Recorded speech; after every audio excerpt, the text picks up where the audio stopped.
Saludos y bienvenidos a Café y Más. Hoy es jueves 30 de enero y nosotros comenzamos. Concretamente, esta noche hablamos sobre ese crecimiento de la economía sumergida en nuestra región, en Castilla-La Mancha. Además, tenemos más contenidos en el programa de hoy que les avanzamos, como siempre, con el siguiente vídeo. En el programa de hoy analizamos una de las noticias más destacadas de la semana, y es que la economía sumergida en Castilla-La Mancha crece hasta el 29% de su PIB. La economía sumergida creció en nuestra región hasta el 29,1% del Producto Interior Bruto al cierre de 2012, con 10.500 millones de euros ocultos. Según el informe, la economía sumergida pasa factura, el avance del fraude en España durante la crisis. Este ha sido presentado este miércoles por los técnicos del Ministerio de Hacienda y esta noche lo analizamos. Y cambiamos de asunto con otro de los datos cuanto menos alarmante, ya que más de un tercio de los niños viven en riesgo de pobreza en España. Un total de 2.826.549 niños, el 33,8% de la población infantil del país, viven en riesgo de pobreza o exclusión social, lo que convierte a España en el octavo país de la Unión Europea con una mayor tasa de privación entre los menores de edad, según un estudio de Save the Children presentado junto a la campaña. Y hablamos de medicina de mano del doctor Manuel Rodríguez Arjona, que nos visita esta noche para hablarnos de dos problemas de naturaleza sexual con una gran incidencia en varones. Se trata de la disfunción eréctil y la hiperplasia benigna de próstata. Todo esto hoy aquí en Café y Más. Pues estos son los contenidos que abordamos aquí esta noche en directo en Café y Más. Yo, como siempre, recordarles que pueden participar con nosotros en cualquier momento de la noche. Además, es muy fácil. Solo tienen que llamar al número de teléfono que aparece en pantalla y trasladar cualquier tipo de pregunta, duda o comentario. También pueden hacerlo con las redes sociales. Nuestra página en Facebook, que se llama Café y Más, y lo mismo escribiendo en el muro. Y saben que siempre estamos dispuestos a poder contestarles y que puedan participar con nosotros. Antes de comenzar con la tertulia y de presentar a los tertulianos de esta noche, les recuerdo también que tenemos 25 entradas a su disposición a mitad de precio para todos aquellos que envíen un correo a la dirección de informativos@imastv.es poniendo su nombre y su DNI. Con este correo disponen de unas entradas a mitad de precio para una obra de teatro que se estrena el viernes en el Teatro Auditorio Pedro Almodóvar de Puertollano. La obra se llama Verano en diciembre. Dicho esto, vamos con la tertulia y vamos presentando a los tertulianos de esta noche. En primer lugar, presentamos a Rafael Romero, él es empresario y folclorista. Buenas noches. Hola, buenas Rafael. noches. También nos acompaña en esta mesa Enrique Díez, profesor de la Universidad de Castilla-La Mancha. Bienvenido, Enrique. Muchas gracias, Cecilia. Buenas noches. A mi derecha tenemos a Elizabeth Porrero. Ella es profesora y escritora. Elizabeth, bienvenida. Buenas noches, muchas gracias. Y por último también tenemos a María Jesús León, como decimos siempre, una ciudadana muy comprometida. Bienvenida, María Jesús. Gracias, buenas noches. Pues como les decíamos, en el programa de hoy analizamos una de las noticias más destacadas de la semana, y es que la economía sumergida de Castilla-La Mancha crece hasta el 29% de su Producto Interior Bruto. La economía sumergida creció en nuestra región hasta el 29,1% del Producto Interior Bruto al cierre de 2012, con 10.500 millones de euros ocultos. Según el informe, la economía sumergida pasa factura, el avance del fraude en España durante la crisis. Este ha sido presentado este miércoles, ayer, por los técnicos del Ministerio de Hacienda. ¿Cómo valoramos esta noticia, Enrique? Comenzamos contigo. Pues me parece un desastre, por simplificar, ¿no? Porque es muy mala noticia porque afecta a mucha gente. Afecta a la gente que trabaja como en la sumergida porque trabaja sin derechos, sin cotización en seguridad social, sin derecho a desempleo, por supuesto. Olvídate de las pensiones a futuro. O sea, para los que están trabajando es malo. Pero además es malo para el resto de los ciudadanos, porque todo el trabajo en sumergido son ingresos que el Estado no tiene. La parte proporcional de seguridad social, de IRPF y demás, los impuestos generales que pagamos todos los que trabajamos en emergido, en blanco, pues es una falta de ingresos para el Estado que tiene muchísimos problemas y nos afectan por donde lo cojamos, por las pensiones, por la sanidad, por la educación, por las carreteras, por la policía. El Estado disminuye sus ingresos. Entonces me parece especialmente problemático, y más aún si sube, ¿no? Haría falta alguna acción de la Administración, del Estado, de los gobiernos, contundente e intensa, porque es un camino, una espiral hacia abajo, hacia un pozo sin fondo muy peligroso. Una mala noticia, una espiral. Elizabeth. Una mala noticia sin duda. Lo que habría que analizar es por qué aumenta más en los últimos años. Hasta qué punto el aumento de la crisis pues está proporcionando también el aumento de estos ingresos. Está claro que la gente no le importa tanto cotizar y tal como comer cada día, trabajar de lo que sea y olvidarse de facturas y demás. A mí me contaba una persona inmigrante que ha vivido, creo que vive todavía en nuestra localidad, que de 30 y tantos años que ha trabajado, cuando se puso a mirar su vida, ¿cómo se llama? Su vida laboral, pues tenía 16 años cotizados, de 30 y tantos que había trabajado. Me estuvo contando la pobre mujer, pues mira, cuando yo llegué a Ciudad Real, venía de otro país, me puse aquí a trabajar, yo no entendía de seguridad social ni de nada, yo trabajaba y cobraba. Claro, cuando me ha hecho falta, me he encontrado con que más de la mitad del tiempo que he trabajado no existe, pero claro, esa persona, aunque en aquellos tiempos no había tanta crisis, pero bueno, llegó aquí en situación a lo mejor de un poco de desamparo o una situación precaria, consiguió ingresos como pudo y priorizó. Y creo que esa situación pues está volviendo ahora. María Jesús.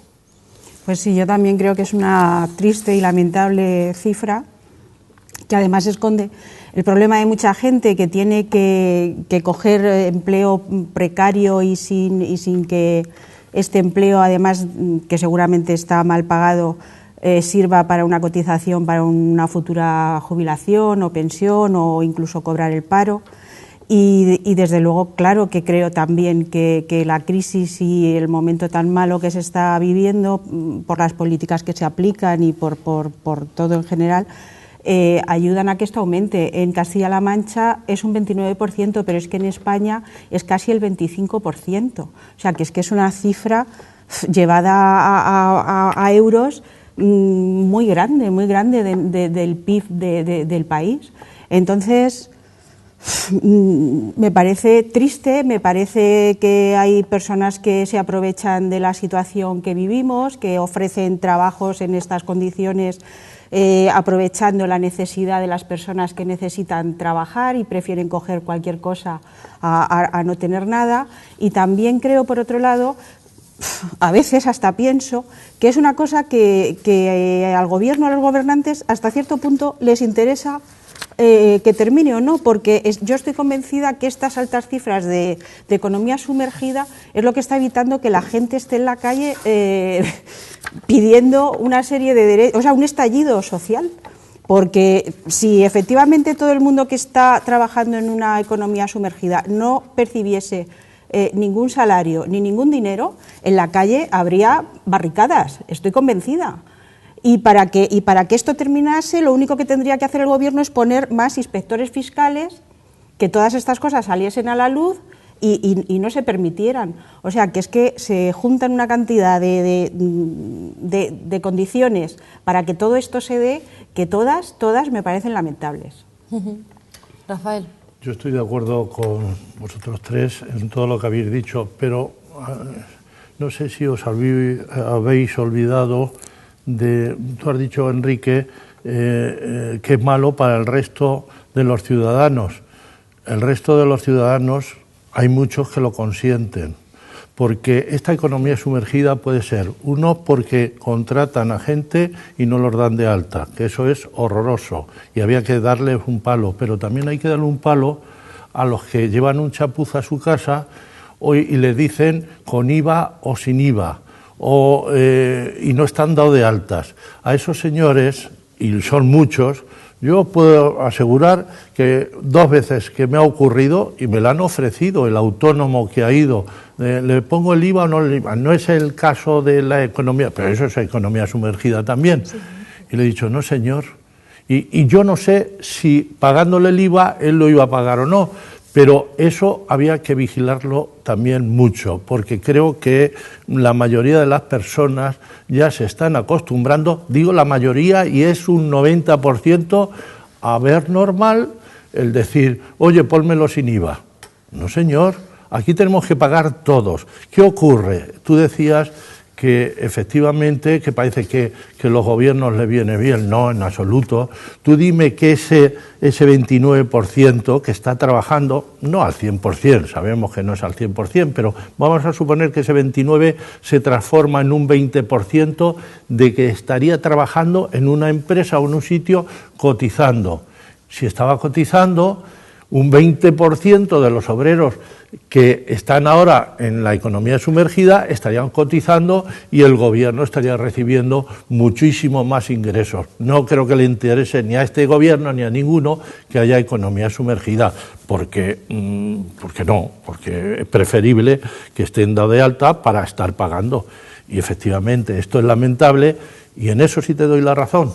Que en otros tiempos, lo que pasa es que todo lo de otros tiempos a lo mejor ha sido malo. No, en otros tiempos había muchísimos más inspectores, porque yo he tenido una empresa en la democracia y antes de la democracia se vigilaba bastante más. Se vigilaba a las empresas para que tuviesen a gente dada de alta. Enrique, ¿cómo valoráis la voluntad de los políticos para luchar contra el fraude? Pues no, yo no la puedo valorar, vamos, no porque no me sienta capaz, sino porque no la veo. O sea, lo que he visto es justamente lo contrario. He visto, aflore usted su dinero que le voy a cobrar el 10% en lugar del 20 y tantos, como todos los demás, que hizo el señor Montoro, ¿no? O, por ejemplo, estaba repasando unas notas, el otro día firmé una petición por ahí con las deudas fiscales y de seguridad social de los clubes de fútbol, que con la deuda de alguno de ellos se pueden pagar todas las becas Erasmus que no se van a pagar el año que viene. Es decir, que hace falta mucha didáctica, no soy yo la persona adecuada para hacerlo. En la línea decía Rafa, es que cuando pagas sin IVA estás eliminándote derechos como consumidor y como partícipe de un Estado.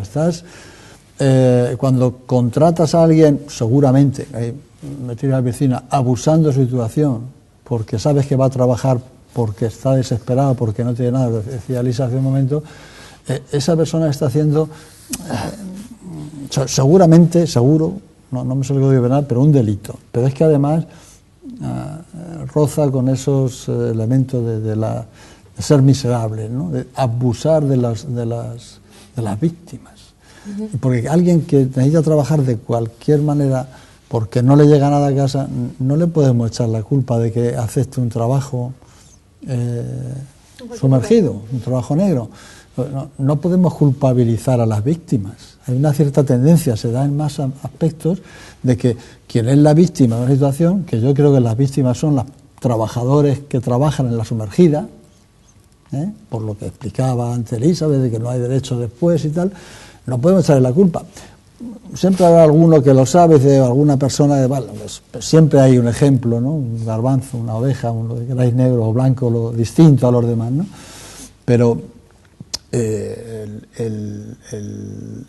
esas líneas, ¿no? de los fraudes de IVA, de las deudas de las instituciones deportivas, vamos a llamarlas así, de trabajo sumergido estándar, ahí los gobiernos tienen mucho corte y no les veo.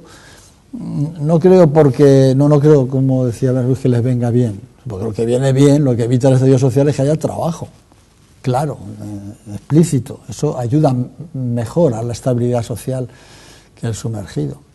Pero vamos, lo fundamental es que las acciones de los gobiernos que tengan que hacerse no pueden ir contra las víctimas, sino contra los que abusan de la situación.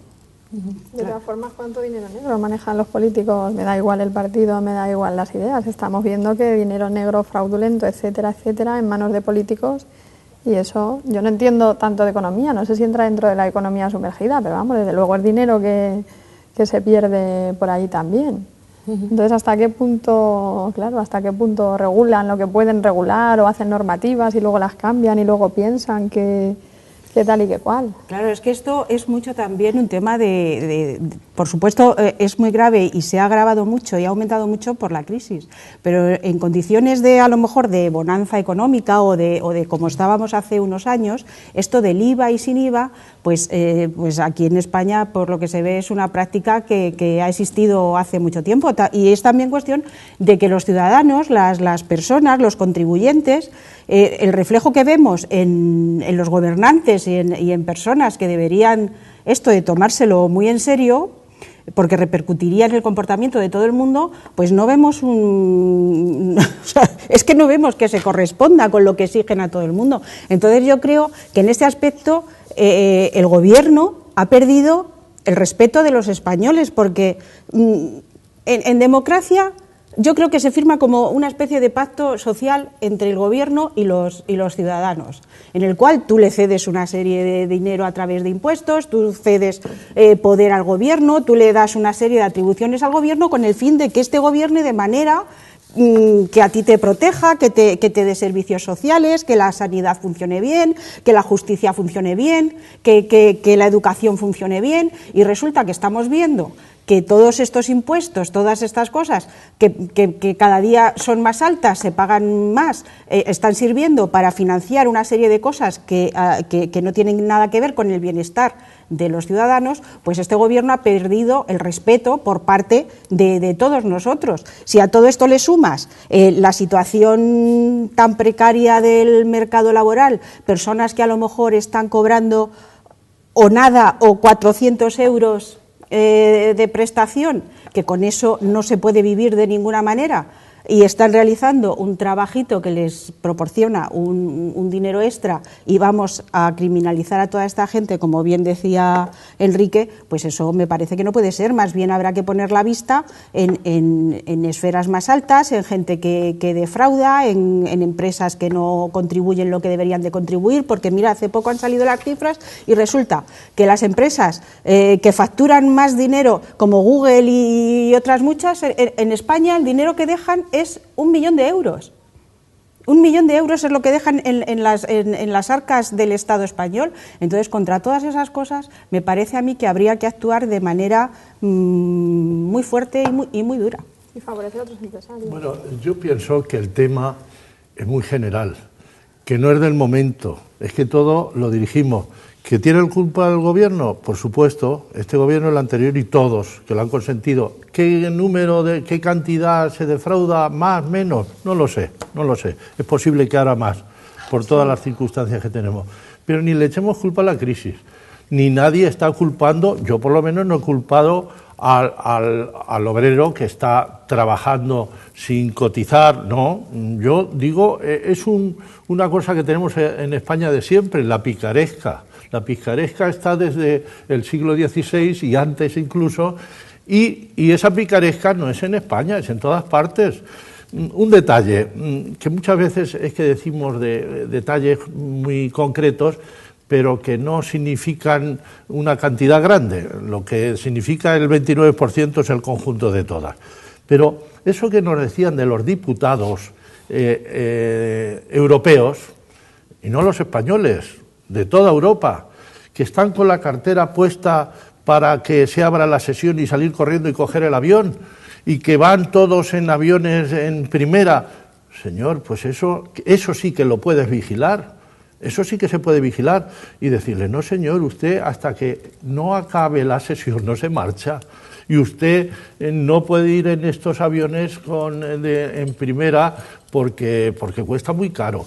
Y eso no digo que sea economía sumergida, pero es un síntoma de lo que ocurre. Economía sumergida es cobrar, por ejemplo, de un ayuntamiento, a lo mejor en unas comisiones que se hacen, y yo eso lo he vivido, comisiones de 1 minuto, y lo mismo se pagaba 1 minuto que 3 horas. Y era para decir, sí, pum, vámonos. Y eso ocurre en todos los ayuntamientos, en todos los sitios, y nadie lo denuncia. Y eso es lo que hay que hacer, denunciar. Pero denunciar nosotros los primeros, que nos viene, siempre decimos, ponemos de ejemplo el fontanero, el pobre fontanero, no, el que sea, el fontanero, viene a arreglarnos un grifo a casa y nos dice, ¿se lo hago con IVA o sin IVA? Y si te dice que te lo hace sin IVA, pues decirle, no señor, lo voy a denunciar encima. Y es denunciarlo, porque es lo que tenemos que hacer todos. Si por ahorrarnos un dinero no denunciamos, pues así estamos. Y es que no se denuncia, y hay que denunciarlo. Y ya está, que no es más... Yo no voy a defender a los fontaneros o lo que sea, ¿no? Pero claro, hay gente que cobra 7.000 euros al mes sin un contrato aparente, que no parece que exista, ¿no? Esto está en los tribunales, por ejemplo, pero o más, ¿no? Es decir, o hay gente que cobra 1.000 y pico de dietas que no tiene que justificar. O sea, que si te lo he puesto de ejemplo, no, digo que focalizamos a veces, no digo otros, que a veces en la conversación, en el café, los compañeros, en elementos que todos conocemos pero que son menores, y nos olvidamos de mecanismos como se llama de grandes empresas, que es que cuando tú echas, o sea, no tengo los números, estoy mirando si los tenía, pero no. Los trabajadores españoles aportan más cantidad a las arcas públicas que las empresas españolas. Y cuanto más grande la empresa... Enrique, sí, está sacando del contexto, ni las empresas ni los trabajadores que cotizan hacen nada mal.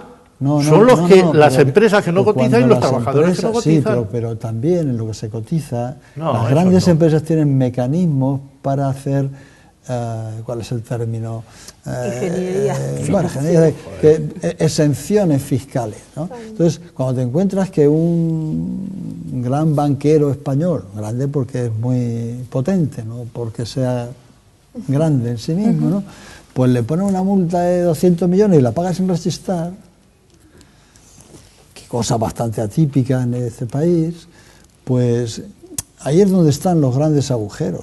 O sea, los grandes problemas de los déficits, porque los fontaneros pues podrán, los que sean, en parte, muchos, algunos, demasiados siempre, escatimar 50 euros de IVA, 100, por cuántos fontaneros hay en España, cuántas veces lo hacen, que no llega ni de lejos al señor que tiene un mecanismo para camuflar 1.500 millones, como algunas empresas de viajes no hacen mucho, que los camuflan y no pagan. O sea, los grandes agujeros de la balanza de la fiscalidad están en la economía sumergida y en los mecanismos de fraude de las grandes empresas, de los poderosos.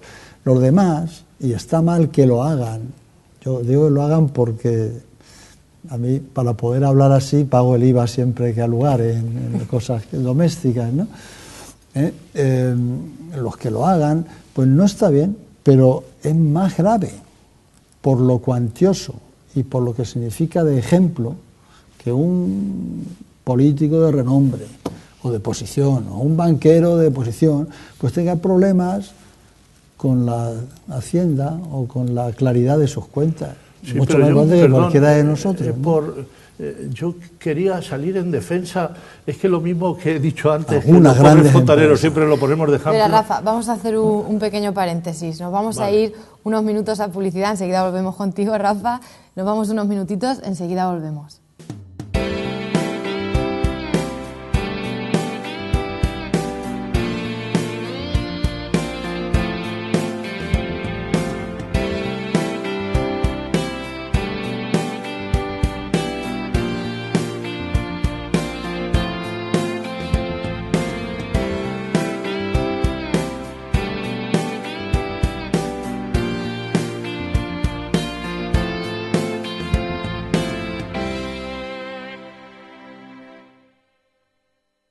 Bueno, pues realizado este paréntesis publicitario, seguimos aquí en directo en Café y Más. Como siempre, les tengo que recordar que pueden participar con nosotros en cualquier momento de la noche. ¿Y cómo pueden hacerlo? Pues bien, llamando al número de teléfono que aparece en pantalla y haciéndonos cualquier tipo de pregunta, comentario o duda. También con las redes sociales, en nuestra página de Facebook, que se llama Café y Más, escribiéndonos en nuestro muro. Dicho esto, antes de la publicidad estábamos hablando sobre ese crecimiento de la economía sumergida en Castilla-La Mancha y estábamos con Rafael. No, es que me molestó un poco porque Enrique le ha dirigido mucho su protesta hacia los empresarios. Y yo tengo que decir que los que crean riqueza en todos los sitios son los empresarios, los autónomos y, por supuesto, los trabajadores que trabajan con estas empresas. Pero ¿por qué poner mal siempre al empresario. Si hay empresarios que están haciendo verdaderos milagros por sostener su empresa, por dar trabajo, y si ganan mucho dinero, que lo ganen, que es señal de que a lo mejor con ese dinero pues van a ampliar la empresa y van a meter más obreros. Es que aquí parece que nos queremos cargar a la empresa. No, señor, las empresas están creando riqueza para el país, y los autónomos, pasándolo fatal, están creando riqueza para el país. Lo que hay que vigilar es si hay algún empresario, alguno, que lo sabrá, y algún autónomo, y sobre todo, no os da apuro decirlo, pero todos estos que van a trabajar por su cuenta y sin estar dado de alta ni nada, y los que les contratan sin ninguna clase de pedirle papeles de ningún tipo. Eso existe en todos los sitios y en todas las profesiones. Eso es lo que hay que vigilar. Pero yo insisto en que autónomos y empresarios se merecen un respeto porque son los que están creando la riqueza de España. María Jesús. Pues sí, tienes razón. Algún empresario habrá que no haga estas prácticas. Ya lo he dicho yo. Sí, ya lo he dicho yo. Yo te he entendido como que alguno habrá que contrate en negro o en... Sí. Yo pienso que a lo mejor es un poco más al revés, que alguno habrá que lo haga bien. Vamos a ver, por diferenciar un poco el tema, porque es que, por supuesto, que hay empresarios decentes, pero también hay muchos empresarios que se están aprovechando de la situación. Pues denúncialo. A mí no, vamos a ver, denúncialo. Hay mucha gente que va a pedir trabajo y a lo mejor no le tardan en hacerle el contrato.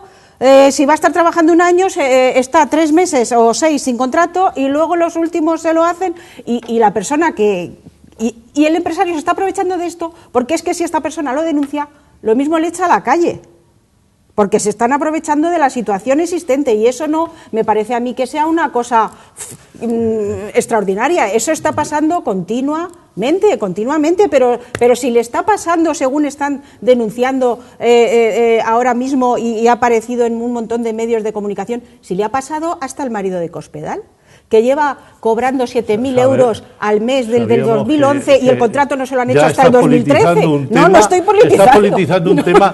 No, perdona, mira, vamos a hablar un día de las estrellas errantes y va a salir ahí un político del PP porque tú le dices que es errante.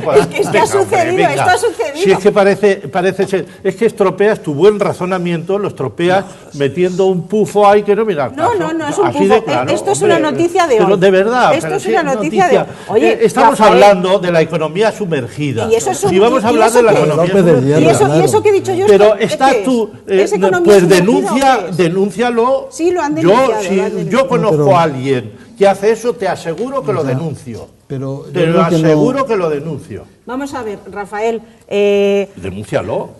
¿Pero qué quieres que denuncie? Pues tú vas a un juzgado, denuncio a este señor que tiene una economía sumergida. Sí, creo que está denunciado. Pero hay montones, hay montones de trabajadores que les ocurren estas cosas, que van que atienden a una oferta de trabajo y a lo mejor, mira, también es economía sumergida el que estés trabajando 12 horas y te paguen 7. Eso también es economía. Que lo denuncien. Pero es que todo eso está sucediendo y el que no se denuncia... Pero que lo denuncien. Pero es que no, Enrique.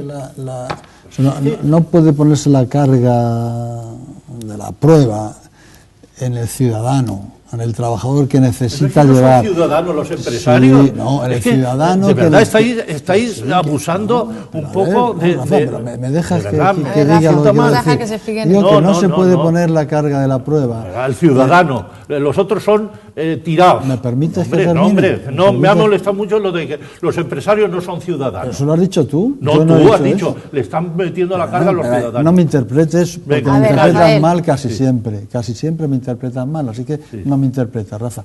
Mira, estoy diciendo que no se puede poner la carga de la prueba, encargar la denuncia, hacer que denuncie el ciudadano que está trabajando en esas condiciones de negro.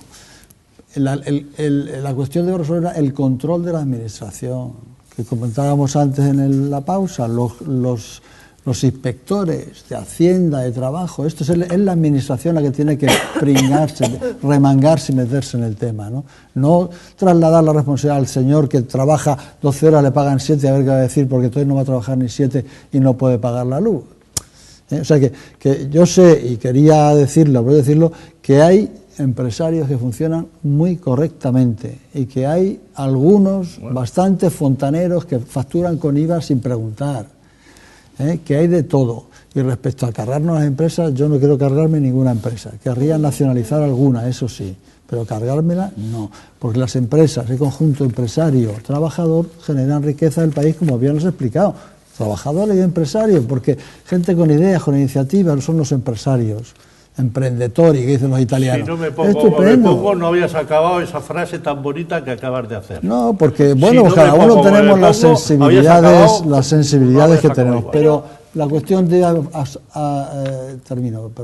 debe enfrentarla a la administración. No podemos trasladar la responsabilidad a los ciudadanos, porque los ciudadanos, sean empresarios o trabajadores, son los que sufren las consecuencias, más los trabajadores que los empresarios, pero las sufren los ciudadanos.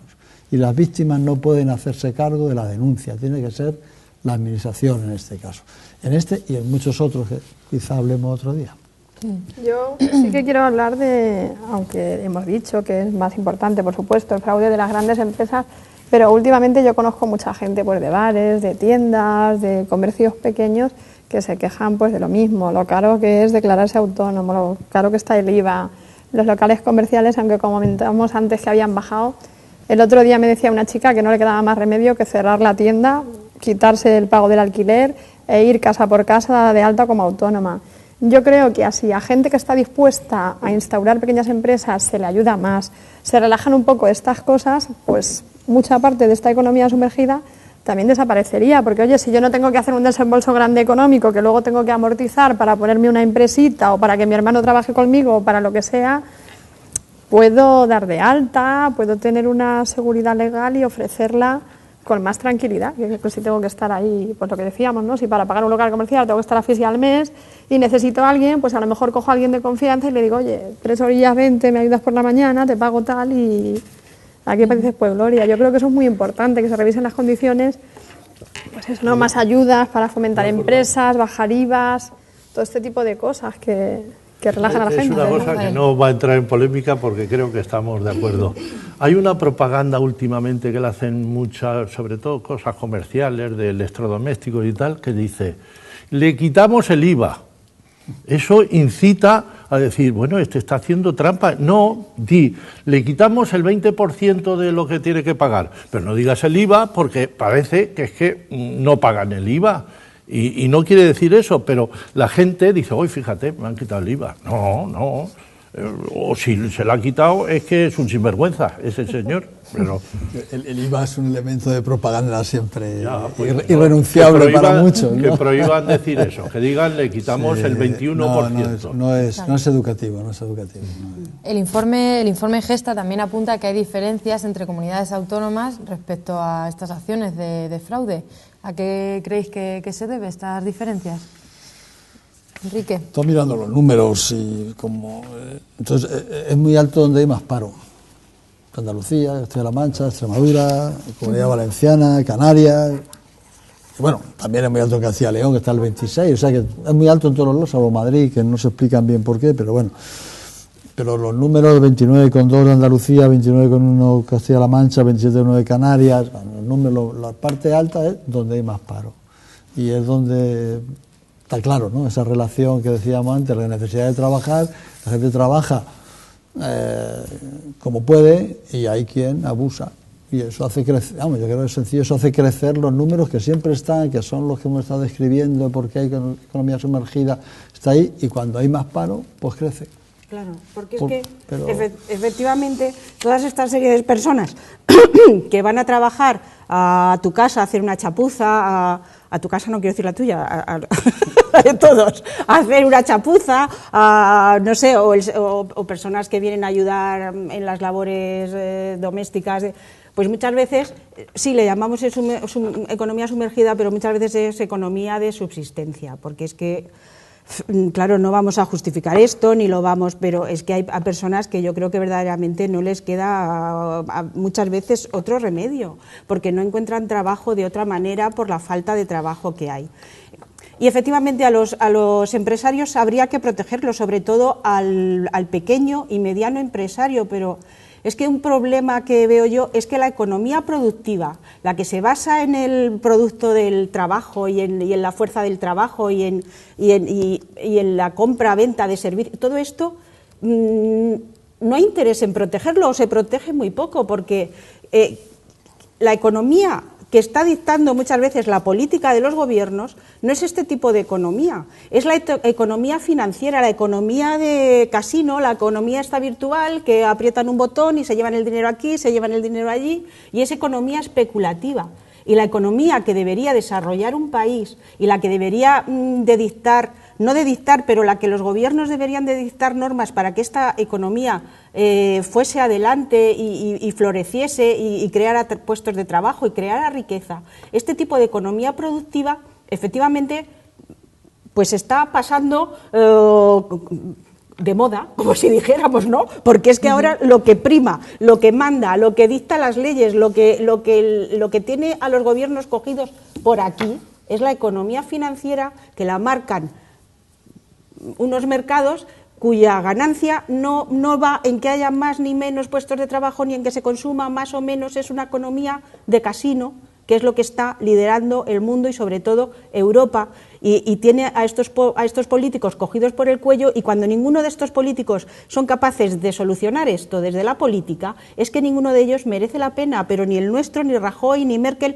Y yo sí hablo mucho de la política, Rafael, que me dices a mí, pero porque le doy mucha importancia a la política, porque creo que sin la política la vida de los ciudadanos sería una selva, y como le doy tanta importancia a la política, creo que nos merecemos políticos que velen por los intereses de los ciudadanos y no estén sometidos a este poder financiero que está dictando una serie de normas que tiene a todo el mundo como en la situación que está.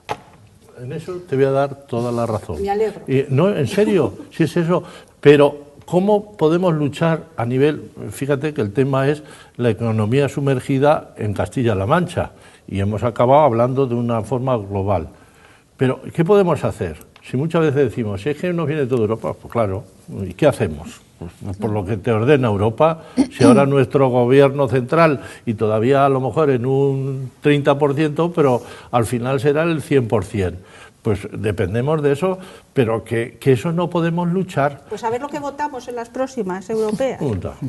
Bueno, Rafael, María Jesús, vamos cambiando de asunto, si os parece, y vamos con otra de las noticias de la semana, los datos cuanto menos alarmantes, y es que más de un tercio de los niños viven en riesgo de pobreza en España. Un total de 2.826.549 niños, el 33,8% de la población infantil del país, viven en riesgo de pobreza o exclusión social, lo que convierte a España en el 8º país de la Unión Europea con una mayor tasa de privación entre los menores de edad, según un estudio de Save the Children presentado junto a la campaña. Como digo, unos datos totalmente alarmantes. Elizabeth.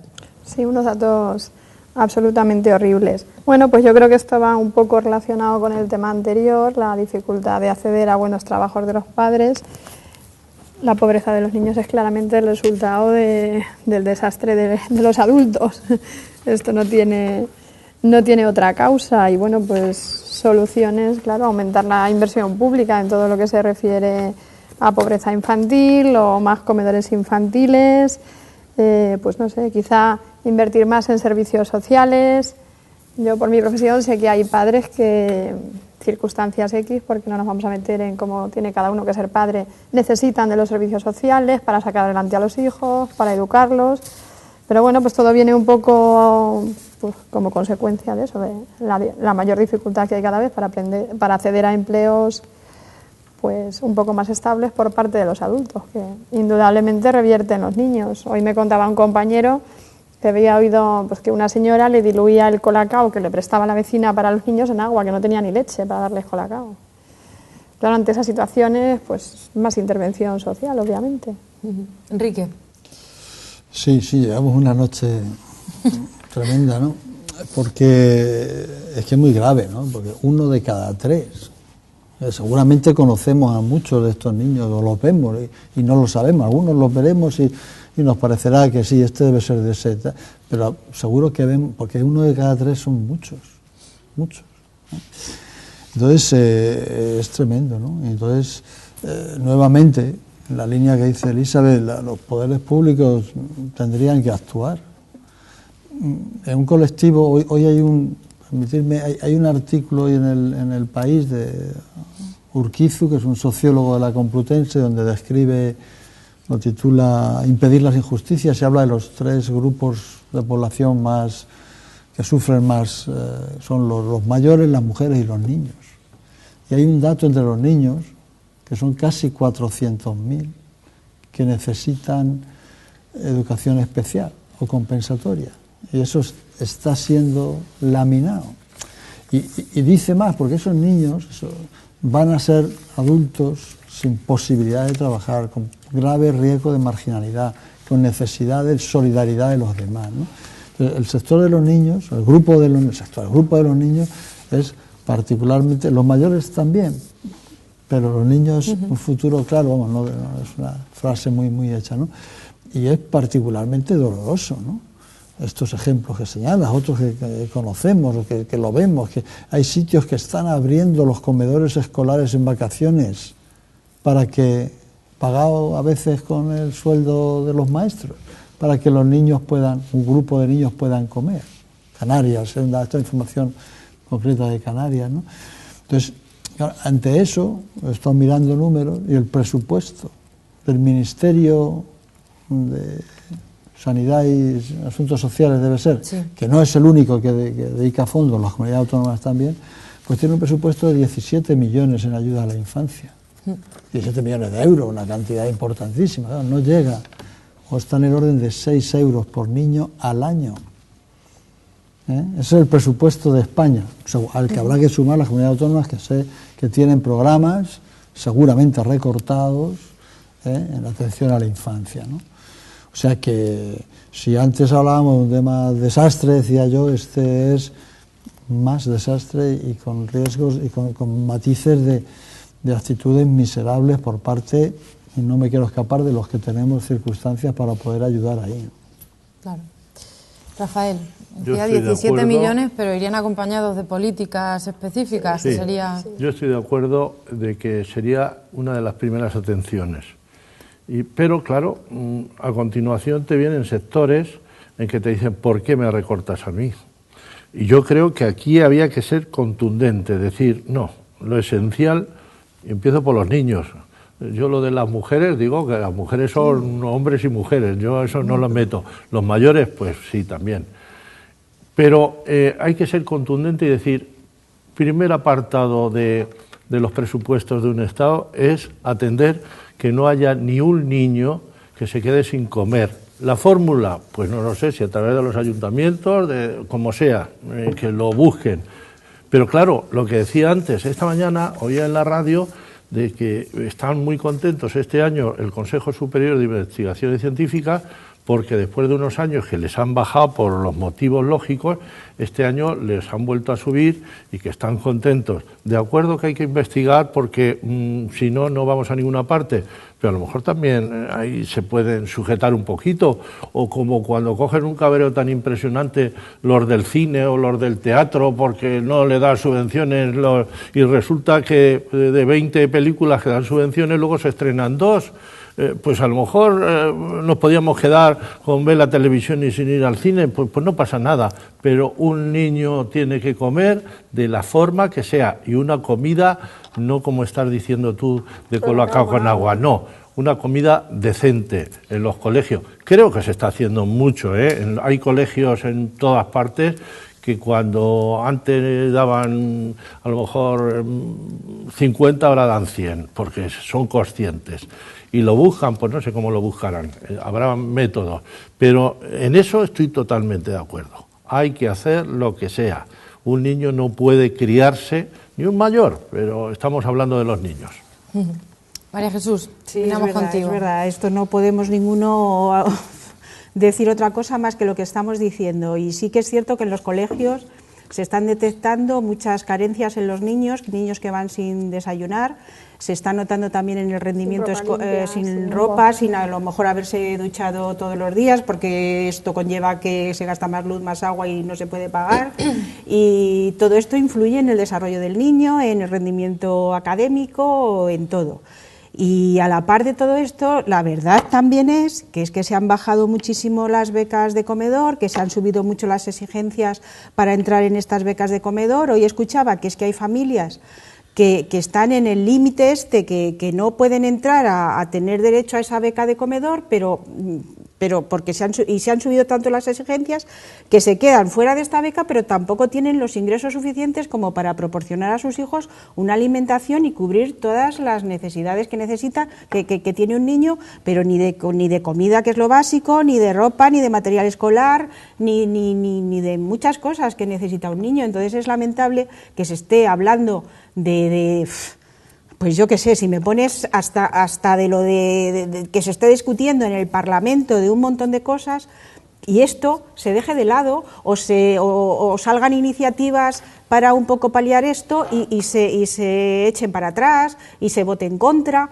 O sea, esto es una necesidad vital y prioritaria que se debería de estar discutiendo en el Parlamento, en los ayuntamientos, en muchos sitios donde hubiese competencias para solucionar esto al nivel que fuese y que no se está haciendo, se está dejando un poco pues de lado, en manos de ONGs, en manos de que la gente lo solucione un poco así como haciendo caridad. Y esto no es una cuestión de caridad, esto es una cuestión de justicia social. Si quieres apuntar algo más, Enrique, brevemente. Entrar unos números. El tema es tan fuerte, tan grave, que no puede ser una cuestión de subvenciones, sino de estructura del Estado. O sea, ¿qué hacemos como sociedad? ¿Qué hacemos como Estado? No se trata de que en lugar de 17 millones sean 170.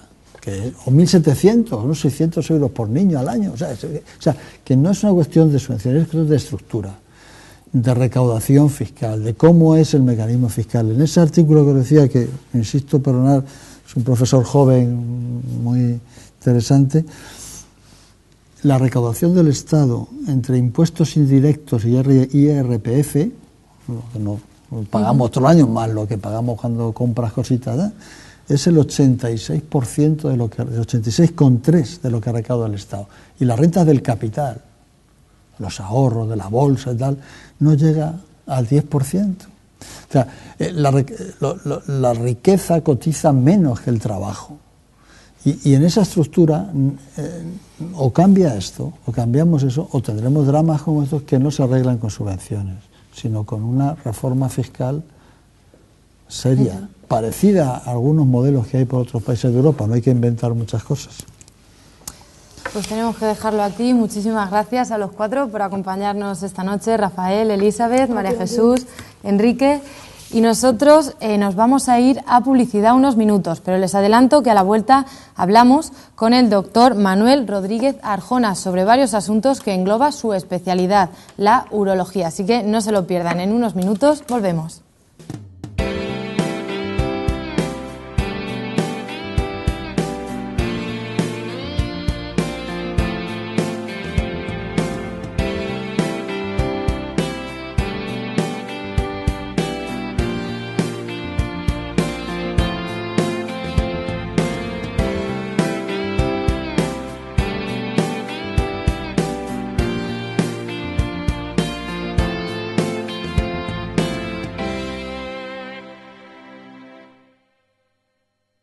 Bueno, pues tras este corte publicitario seguimos aquí en directo en Café y Más y damos la bienvenida esta noche al doctor Manuel Fernández Arjona. Bienvenido, don Manuel. Muy buenas noches. Buenas noches. El doctor Manuel es urólogo, trabaja en el Centro Médico Estrella Sofía y es jefe de servicio de urología del Hospital de Alcalá de Henares. Viene a hablarnos de dos problemas de salud pélvica masculina bastante comunes en nuestra provincia. El primer tema que queremos abordar con él es la disfunción eréctil, que según diferentes estudios afecta a más de 30.000 varones en la provincia de Ciudad Real. Doctor, en primer lugar, hablamos de disfunción eréctil. ¿En qué consiste? Bien, pues la disfunción eréctil es un problema que, como tú muy bien has dicho, lamentablemente afecta a un porcentaje elevado de la población, aproximadamente un 15% de los varones, y básicamente y de forma muy resumida en lo que consiste es en la incapacidad que tienen los hombres para poder tener una relación sexual satisfactoria por una falta de erección, es decir, que el pene no sea capaz de tener una penetración satisfactoria para la pareja. ¿Cuáles son las principales causas? Causas, pues causas hay muchas. Como en la mayor parte de las enfermedades existen una serie de causas ambientales. El tabaco, que es malo para todo, lógicamente, es una de las causas más importantes. Enfermos con determinadas enfermedades como diabéticos tienen una alta frecuencia de sufrir disfunción eréctil. Hoy en día, cada vez más, por desgracia, enfermos con cáncer de próstata que han sido operados de esta enfermedad tienen como secuela disfunción eréctil. Gente que tiene hipertensión, colesterol alto y toma determinadas medicinas para esto, pues también puede tener disfunción eréctil. Y, por supuesto, pues el envejecimiento y la edad. Esto es algo que juega en nuestra contra y que hace que, pues a medida que vamos cumpliendo años, nuestras funciones en general se van deteriorando y la función eréctil también. Imagino que conforme la edad, ¿no?, las franjas de edad, hay más incidencia, ¿no?, con la gente. La disfunción eréctil se puede producir en cualquier edad, lógicamente, pero sí es cierto, como muy bien dices, que la gente de una cierta edad, pues a partir de 50, 51, 55 años, tiene una prevalencia mayor de padecer disfunción eréctil. ¿Por qué? Bueno, pues en primer lugar por la propia edad en sí, porque, por ejemplo, la persona que ha sido una fumadora importante desde los 18 años, pues a los 25 no suele tener el problema, pero a lo mejor después de 30 años fumando, sí. Lo mismo le ocurre al diabético. Si una persona se diagnostica de diabetes, a los 2 años no va a presentar disfunción eréctil o no tiene por qué, pero posiblemente a los 10 o 15 años de haberla presentado, pues sí puede tener disfunción eréctil. Es decir, a partir de los 50-55 años es cuando se produce el mayor número de pacientes que tienen esta patología. Pero los hay jóvenes también, ¿eh? Los hay jóvenes. Sí, sí. Y a la hora de afrontar esta enfermedad, ¿cómo ve al paciente? Yo creo que a la hora de afrontarla habría que transmitir un mensaje sobre todo de normalidad. Esto es una enfermedad como otra cualquiera. No debe ser un tabú, no es algo que haya que ocultar, tampoco lo vas a pregonar, pero vamos, no es algo que haya que avergonzarse de ello. El que es hipertenso no se avergüenza de ello, el que es diabético tampoco. Entonces es una enfermedad más, hay que tratarla como tal, hay que consultar, porque afortunadamente hay soluciones para casi todo tipo de disfunciones eréctiles. Hoy vamos a dar aquí un repaso a ellas y bueno, yo creo que algo que le digo yo siempre a los pacientes cuando llegan a la consulta es: no se preocupe usted que esto se cura. Y es que es verdad, y hoy vamos a mostrar la solución definitiva para todo esto. Antes de hablar de esas soluciones, doctor, decía que hay diferentes tipos. Diferentes tipos de disfunciones eréctiles. Bueno, hay diferentes tipos en función de las causas que la producen, lógicamente. El problema puede estar en una insuficiencia arterial, la erección o que el pene se ponga erecto. De forma muy simple, se trata de que la sangre entre dentro del pene. Y una segunda premisa que se tiene que cumplir es que esta sangre se quede dentro del pene el tiempo suficiente para que esta persona pueda tener una penetración y una relación sexual satisfactoria. Puede haber una disfunción eréctil por un fallo arterial, es decir, porque la sangre no entra dentro del pene. Puede haber una disfunción eréctil porque la sangre entra pero se escapa, sería un fallo venoso. Puede ser un problema mixto, puede ser debido a un fallo arterial y un fallo venoso. Hay un grupo un poquito más reducido de pacientes que son neurológicos, pues por desgracia aquellos pacientes que tienen una paraplegia, una tetraplegia, pues lógicamente que una lesión neurológica quiere decir de nervios, importante, y esto puede provocarles también cierto grado de disfunción eréctil. O sea, que puede haber distintos tipos, pero el tratamiento es bastante similar. Hablemos de tratamientos, soluciones, doctor. Soluciones, pues soluciones afortunadamente hoy en día hay varias soluciones, son soluciones realmente hoy en día bastante eficaces, puesto que la mayor parte de ellas, bueno, aquí estamos viendo un vídeo, quizá esta es la última solución que deberíamos de presentar. Esto es un vídeo que muestra cómo funciona una prótesis de pene. Una prótesis de pene es un implante que lleva un paciente dentro del pene. Como ven, 2 cilindros en el pene, un reservorio en la bolsa escrotal, que es lo que el paciente está manipulando, y un segundo reservorio delante de la vejiga, que es donde se almacena el líquido. Esta cirugía, que es la cirugía de la prótesis de pene, es una cirugía relativamente sencilla, aunque sí es recomendable que sea realizada por gente que habitualmente la realice, porque tiene pequeñas cositas que si no se hacen pues puede llevar a un fracaso de la misma. Es muy fácil de emplear, como ven en el vídeo, el paciente activa o desactiva la prótesis en función de cuándo empiece y cuándo termina su relación sexual. Y lo único de que se trata el sistema es un sistema hidráulico que mantiene el líquido en un reservorio delante de la vejiga. Cuando el paciente lo activa, que lo está haciendo en este momento, el líquido pasa del reservorio al interior de los cilindros, provocan una erección en el cuerpo cavernoso y cuando el paciente termina activa otro dispositivo, que es el que está activando en este momento, y el líquido pasa de los cilindros al reservorio que está delante de la vejiga y se produce la pérdida de la erección. Esto todo respecto al proceso ya con cirugía, ¿no, doctor? Pero imagino que habrá más... Correcto, esta es, digamos, la cirugía que sería el último escalón. Evidentemente, un paciente que consulta por disfunción eréctil no se le debe ofrecer de entrada una prótesis de pene porque, afortunadamente, como decía, existen otra serie de tratamientos previos. Hoy en día el primer tratamiento que se debe ofertar a este tipo de pacientes es la terapia oral, la medicación, es decir, desde que salió el sildenafilo, la famosa pastillita azul, pues fue una auténtica revolución y pues esto supuso que muchos pacientes dejaran de tener esta disfunción eréctil y pasaran a tener unas erecciones de calidad simplemente con una medicación. Hoy en día existen más medicaciones en el mercado, incluso ahora tenemos algunos genéricos de un precio un poquito más reducido, con lo cual siempre es más accesible para el ciudadano. O sea que este sería el primer escalón. Y la disfunción eréctil se trata, digámoslo así, por escalones. Podríamos pasar a un segundo escalón en el cual existe una terapia intracavernosa. ¿Esto qué significa? Son sustancias que se pinchan dentro del pene. Esto dicho así puede resultar un poquito sorprendente, ¿no? ¿Cómo me voy a pinchar esto? Bueno, pues para que los televidentes se hagan una idea, antes del año 98, que fue cuando apareció el sildenafilo, la pastilla famosa, había miles de pacientes pinchándose porque no había otra cosa. Entonces, el paciente aprende a manejar este fármaco, aprende a manejar la inyección, aprende a pincharse, se pincha el fármaco y tiene una relación. Son fármacos muy potentes, deben de ser prescritos siempre por urólogos y deben de emplearse fármacos que se vendan en las farmacias de este país.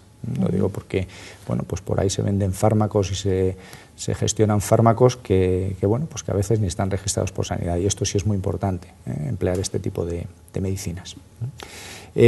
Aparte de esto, pues tenemos sistemas de vacío, por ejemplo, que son unos mecanismos que provocan una succión en el pene y permiten la entrada de sangre dentro del pene. Estos sistemas de vacío también se emplearon mucho en el pasado, hoy menos, lógicamente, pero es otra alternativa más que el paciente puede emplear. Y luego, como último recurso, por desgracia existe un porcentaje alto de pacientes que no responde a ningún tipo de tratamiento, pues quedaría la prótesis de pene. Ese sería el último recurso de todos. O sea, la prótesis sería ya para cuando no actúa ningún tipo de... Correcto. La prótesis es cuando no actúa ningún tipo de medicamentos o a veces también hay pacientes, por ejemplo, que el medicamento les funciona pero no lo toleran por efectos secundarios. Por ejemplo, pacientes que están con una inyección intracavernosa tienen muy buenas erecciones pero tienen un dolor importante. Es uno de los efectos secundarios de la inyección, con lo cual, claro, no pueden tener una relación con dolor. Entonces no pueden tener esto y hay que proponerles una prótesis, lógicamente. Sí, aquí tenemos el dispositivo que antes hemos visto en vídeo, que vamos a ver si somos capaces de verlo bien. Estos serían los dos cilindros, digámoslo así, que se colocan en el cuerpo cavernoso. El pene tiene dos cuerpos cavernosos, como dos cilindros que son los que se tienen que llenar de sangre. Estos dos cilindros se introducirían dentro del cuerpo cavernoso.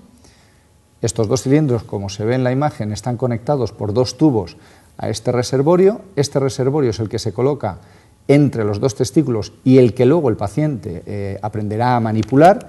Es un reservorio relativamente sencillo, tiene una bombita en la parte superior, como ven, que es la que hay que activar para que estos cilindros se llenen de líquido y el paciente tenga una erección. Y debajo, justamente, existen dos especies de tetones que el paciente luego, cuando haya terminado, los aprieta y verá cómo se pierde completamente la erección.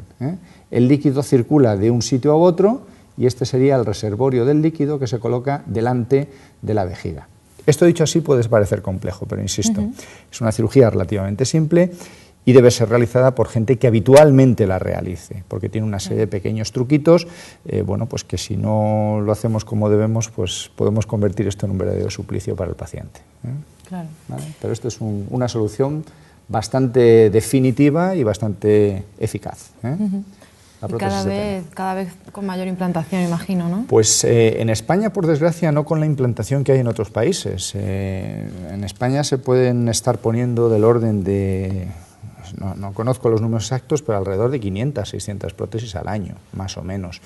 Pero para que se hagan una idea, en Alemania se ponen miles de prótesis al año. Con lo cual, esto quiere decir que hay un pool de pacientes en este país que necesitan de esta tecnología para poder volver a tener una actividad sexual normal y que no alcanzan a ella o no llegan a ella pues por el motivo que sea. O sea que esto es algo muy a tener en cuenta, hay que perder el miedo y consultar. Claro, claro que sí. Pues doctor, a mí me gustaría también tratar con usted otro tema y es el de la hiperplasia benigna de próstata. Otra enfermedad muy frecuente también. Otro de los problemas. Y empezar pues igual. ¿Qué es? ¿Qué es? ¿Qué es? Pues mira, la hiperplasia benigna de próstata es el crecimiento anómalo de la glándula prostática. La próstata es un órgano que tenemos los varones y que está al final de la vejiga y concretamente la uretra atraviesa la próstata por la mitad y la orina tiene que salir precisamente por ahí. La próstata tiene un tamaño muy chiquitito en edades, en adolescentes, jóvenes, incluso adultos jóvenes. A partir de una cierta edad, aproximadamente 30 o 35 años, la próstata empieza a crecer en todo el mundo. Hay gente que le crece más y hay gente que le crece menos. Ese crecimiento de la próstata y la localización donde se encuentra hacen que esta próstata dé problemas. ¿Por qué? Pues porque si la próstata crece, como ya he dicho antes, la orina tiene que pasar a través de la uretra prostática para salir al exterior, pues lo que puede ocurrir es que al crecer no le deje salir a la orina de una forma adecuada. Con lo cual, los pacientes ya, sobre todo de cierta edad, pues empiezan a tener problemas de próstata, ¿no? Que son pues empezar a orinar muchas veces, levantarse por la noche a orinar, que el chorro de la orina sea más finito de lo habitual, incluso que esté orinando, se corte, vuelva a orinar, se vuelva a cortar, es decir, que el chorro se corte, o que termine de orinar y se quede con ganas de seguir orinando, o que le escueza al orinar. Todo esto son síntomas de próstata y se producen precisamente por ese crecimiento anómalo de la glándula prostática. Eso es la hiperplasia benigna de próstata. Resumen. ¿Cuáles son las causas principales? La próstata es un órgano que depende generalmente de los niveles de testosterona que tiene un paciente en sangre. Entonces, los niveles de testosterona serían uno de los factores. No podemos echarle la culpa a nada ni a nadie como hacíamos con la disfunción eréctil. Aquí no podemos decir que el tabaco, el alcohol o algún tipo de alimento o algún tipo de fármaco provoquen aumento de la glándula prostática. Se debe más bien a causas genéticas, es decir, a uno se produce más hiperplasia pues porque genéticamente está codificado para ello, o menos pues porque tiene que ser así. O sea que fundamentalmente causas genéticas y dependientes de los niveles de testosterona. ¿No tiene nada que ver con cáncer de próstata? No, el cáncer de próstata es, digámoslo así, la otra gran enfermedad que pueda afectar a la próstata. La hiperplasia sería un crecimiento de células benigno, no son células malignas. Es decir, la próstata crece, pero no son células que vayan a hacer metástasis en otros órganos, es decir, que se vayan a ir a otros órganos y se vayan a implantar allí, ni va a provocar la muerte del paciente, ni muchísimo menos. El cáncer de próstata es distinto, como cualquier cáncer, el de riñón, el de pulmón, son células prostáticas malignas y estas células, por desgracia, sí se van a otros sitios, al hueso o a los ganglios linfáticos, es decir, provocan metástasis, y el cáncer de próstata, si no se trata a tiempo, sí puede acabar con la vida del paciente. Son enfermedades diferentes. Por desgracia, el cáncer también con una incidencia muy alta. Es el primer cáncer en varón. Esto hay que tenerlo también en cuenta. Pero la hiperplasia es benigna. Y doctor, ¿algún tipo de control o algo para prevenir se podría de esta patología? La verdad es que es complicado dar alguna recomendación para prevenir la hiperplasia benigna de próstata. Sí es cierto que los pacientes que ya la tienen, a lo mejor las comidas con muchas especies o picantes, o la cafeína o el alcohol pueden agravar los síntomas.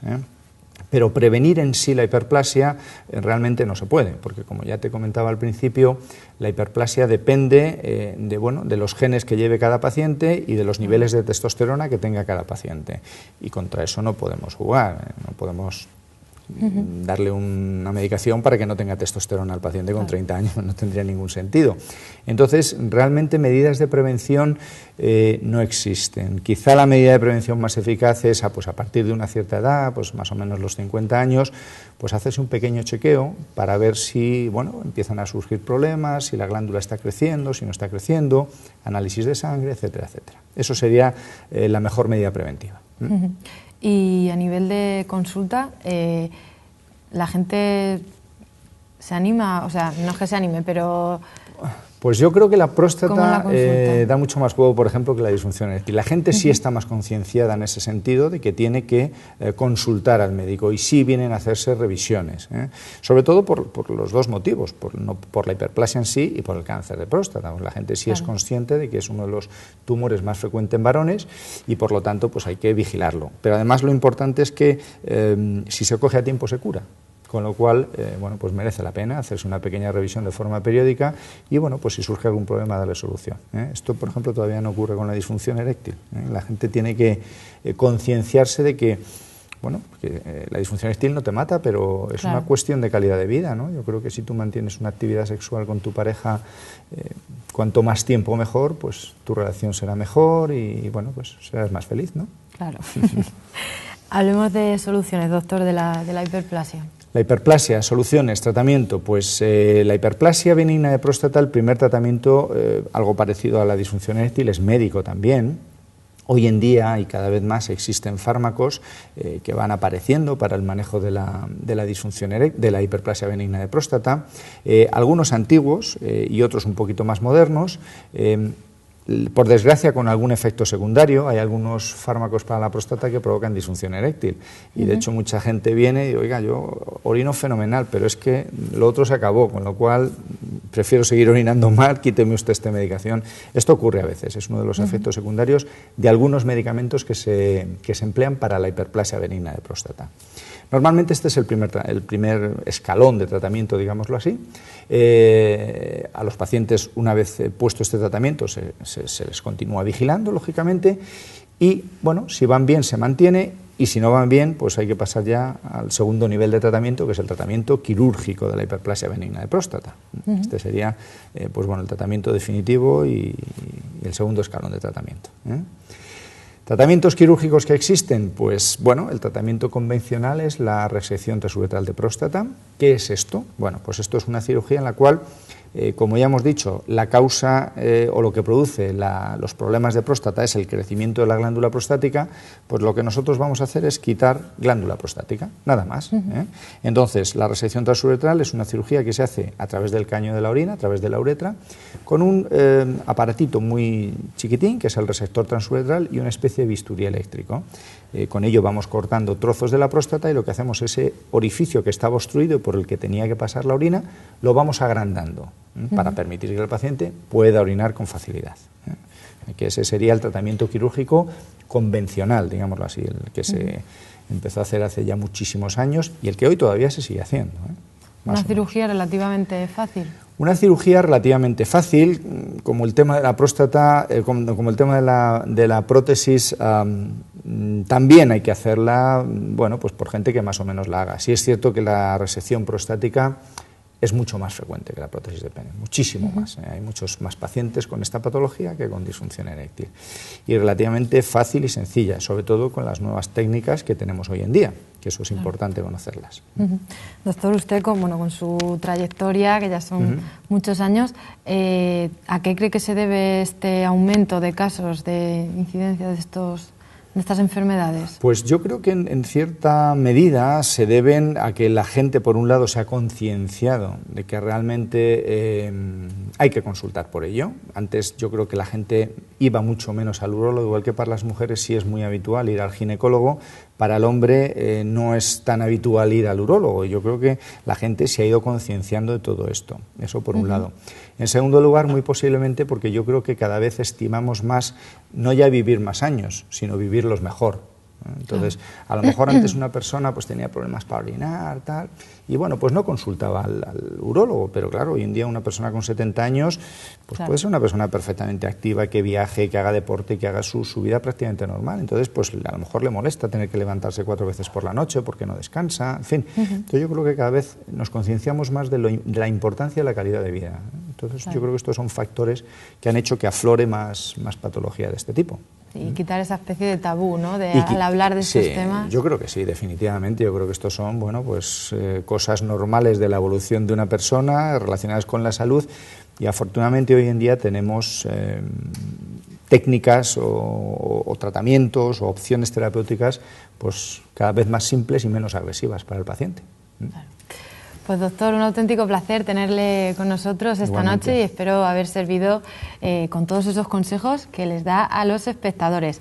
Nosotros nos vamos despidiendo y ya saben, les recuerdo que pueden seguir toda la actualidad de la provincia con nuestros compañeros Kiko Fernández y Beatriz García a las 11. Nos vemos mañana. Muchísimas gracias por estar ahí y que pasen buena noche. Muchísimas gracias, doctor.